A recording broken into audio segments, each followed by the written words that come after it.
बहुत समय पहले तिब्बत में एक महान फकीर हुआ करते थे जिनका नाम लाओ त्से था। हजारों लोग आत्मज्ञान प्राप्त करने के लिए उनके पास आया करते थे। जब भी कोई व्यक्ति आत्मज्ञान प्राप्त करने के लिए उनके पास आता तो वो उन्हें 10 दिन तक मौन रहने के लिए कहते। ऐसा ही एक व्यक्ति एक दिन लाओ त्से के पास आत्मज्ञान प्राप्त करने की अभिलाषा से पहुंच गया। जब ये व्यक्ति लाओ त्से के पास पहली बार पहुंचा तो इसके मन में बहुत सारे सवाल थे, आध्यात्म को लेके, आत्मज्ञान को लेके, मन को लेके। वो अपने सभी सवालों का जवाब चाहता था। जब वो लाओ त्से के समक्ष पहुंचा तो प्रणाम करने के बाद उसने अपने प्रश्नों की बौछार शुरू कर दी। उसका एक प्रश्न खत्म होता उससे पहले ही वो दूसरा प्रश्न खड़ा कर देता। ये देखकर लाओ त्से सिर्फ मुस्कुरा भर देते। उस व्यक्ति को लगा था कि लाओ त्से के पास तो सभी प्रश्नों के उत्तर होंगे, लेकिन यहाँ पर आकर उसने पाया कि लाओ त्से सिर्फ उसके प्रश्नों पर मुस्कुरा भर रहे हैं। थक हार कर जब उसके सभी प्रश्न खत्म हो गए तो उसने लाओ त्से से पूछा कि आपने मुझे किसी भी प्रश्न का उत्तर नहीं दिया और आप अपने आप को आत्मज्ञानी बताते हैं। भला जब तक हम दोनों के बीच तर्क वितर्क नहीं होगा तब तक मैं कैसे मान लूं कि आपको आत्मज्ञान प्राप्त है। ये सुनकर लाओ त्से ने कहा कि तुमसे किसने कहा कि मैं आत्मज्ञानी हूं?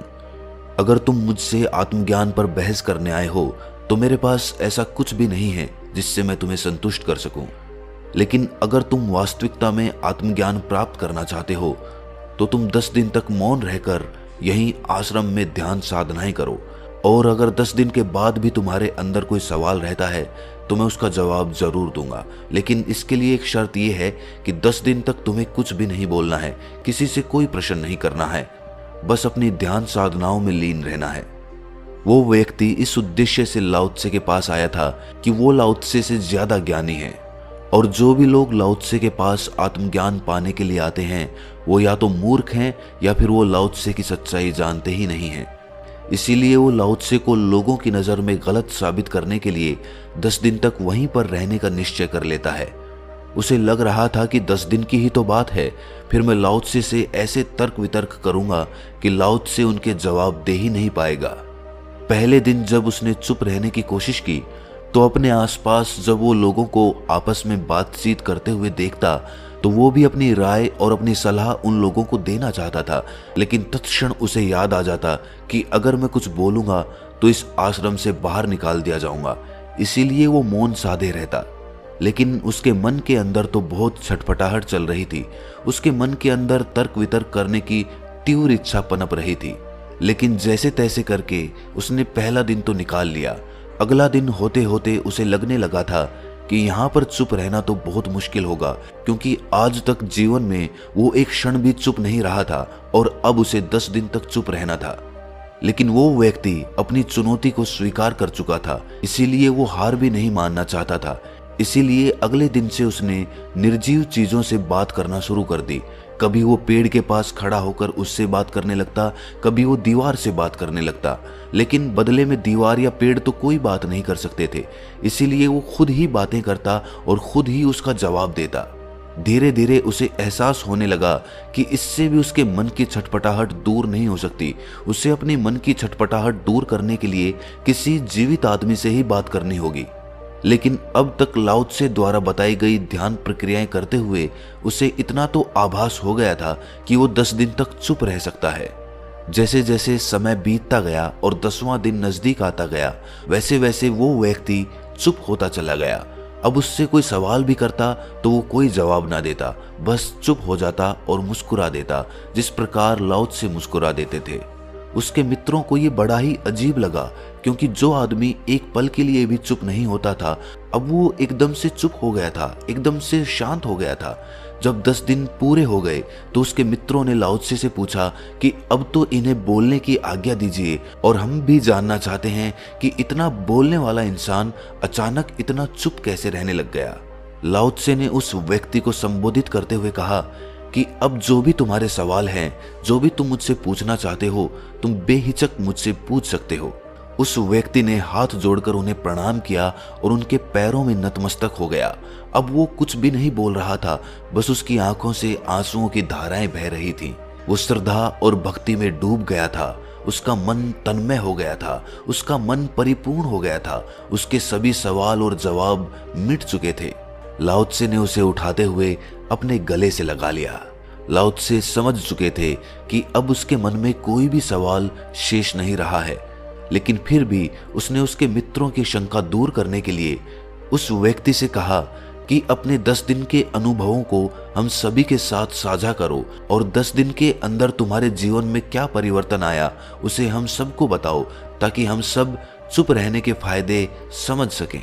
ये सुनकर उस व्यक्ति ने कहना शुरू किया कि 10 दिन पहले तक मेरा जीवन एकदम अलग था। मैं बहुत ही बोलने वाला व्यक्ति था। मैं उस जगह भी बोल पड़ता था जहां पर मेरी बोलने की कोई आवश्यकता होती ही नहीं थी। जहां पर मुझे चुप रहना चाहिए था उस जगह पर भी मैं व्यर्थ में बोले चले जाता था। इसी वजह से मैं अपने आप को बहुत ज्ञानी समझता था। कोई भी बाहर का व्यक्ति मुझसे तर्क वितर्क नहीं कर सकता था। लेकिन मजे की बात तो ये थी कि इतना ज्ञान होते हुए भी मुझ में आनंद की कोई लहर नहीं थी। जब भी मैं ध्यान करने के लिए बैठता तो मेरा ध्यान लग ही नहीं पाता था। मेरा मन तरह तरह के विचारों में जकड़ा रहता था। लेकिन जब मैं लाओ त्से के पास पहली बार आया था तो मैं लाओ त्से को गलत साबित करने के लिए आया था। मैं लोगों को दिखाना चाहता था कि मैं उनसे भी बड़ा तर्कशास्त्री हूँ। इसीलिए मैंने उनकी चुनौती स्वीकार कर ली थी। लेकिन यहाँ मौन रहते हुए मैंने अपने मन के उन रहस्यों को उजागर किया जो मैं जीवन में कभी नहीं कर पाया था। सबसे पहले मैंने ये पाया कि मैं अपने मन की उलझन को आज तक समझ ही नहीं पाया था, क्योंकि मैं हमेशा बातचीत में व्यस्त रहता था, जिस कारण मुझे अपने मन के विचार दिखाई ही नहीं पड़ते थे। लेकिन जैसे ही मैंने मौन रहना शुरू किया, मैं अपने मन के विचारों को देख पा रहा था, उन्हें पढ़ पा रहा था और ये भी देख पा रहा था कि ये विचार क्यों पनप रहे हैं, इनका कारण क्या है। और जब कुछ समय तक मैं उन्हें देखता चला गया तो वो खुद ब खुद विलीन होने लग गए, वो गायब हो गए और उसके बाद मेरा मन एकदम खाली हो गया, एकदम शांत हो गया। अब उसमें कोई भी विचार नहीं थे, कोई भी उथल पुथल नहीं थी। और जब मेरा मन विचारों से शांत हुआ, अंदर से वो मौन हुआ, तो मैंने पहली बार उस आनंद को अनुभव किया जिसे परमानंद कहते हैं, जो किसी चीज से भी जुड़ा नहीं होता। अब मैं पहली बार हवाओं को महसूस कर पा रहा था, पक्षियों की चहचहाहट को अनुभव कर पा रहा था, उनके आनंद को महसूस कर पा रहा था। इससे पहले मैंने कभी भी ये अनुभूति नहीं ली थी। जब सूर्य की किरणें मेरे चेहरे पर पड़ती थीं तो मुझे अभूतपूर्व आनंद की अनुभूति होती थी और मेरी आंखों से श्रद्धा के रूप में आंसुओं की धाराएं बह निकलती थीं। इन अनुभवों से पहले जब मैं अपने जीवन में किसी भी समस्या को हल करने की कोशिश करता था तो उसे अपने तर्क से, अपनी जुबान से हल करने की कोशिश करता था, जिससे कि वो बात और ज्यादा उलझ जाती थी। लेकिन यहाँ मौन रहकर मैंने पाया कि चुप रहकर हम सभी चीजों का समाधान बड़ी आसानी के साथ खोज सकते हैं। जब लाओ त्से जी ने आखिर में मुझसे पूछा कि कोई सवाल है तो तुम पूछ सकते हो, तो मेरी आंखों से आंसुओं की धाराएं बह निकली, क्योंकि उन्होंने मुझे मेरे सारे सवालों के जवाब समझा दिए थे और मेरे सभी सवालों के जवाब मौन में ही छुपे हुए थे। लेकिन आज तक मैं ये समझ नहीं पाया था, लेकिन लाओ त्से की कृपा से मैं ये सारी बातें मौन रहकर समझ पाया हूँ।